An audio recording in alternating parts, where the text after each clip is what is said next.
புளியோதரை செய்ய தேவையான பொருட்கள்லாம் என்னென்னு பார்ப்போம்.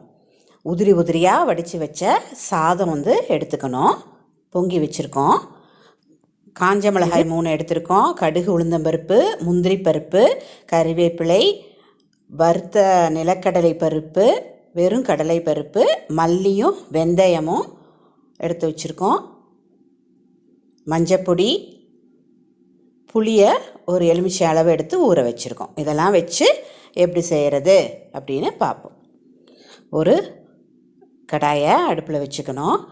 செக்கில் ஆட்டின நல்லெண்ணெய் 2 ஸ்பூன் ஊற்றிருக்கேன். அது நல்லா காஞ்ச உடனே கடுகு, உளுந்தம்பருப்பு போட்டு தாளிச்சுட்டு 1 ஸ்பூன் போடணும். கடலை பருப்பு 1/2 ஸ்பூன் போடணும். முந்திரி பருப்பு 1 ஸ்பூன் போடணும். வறுத்த நிலக்கடலை தோல் நீக்கியது 1 ஸ்பூன் போடணும்.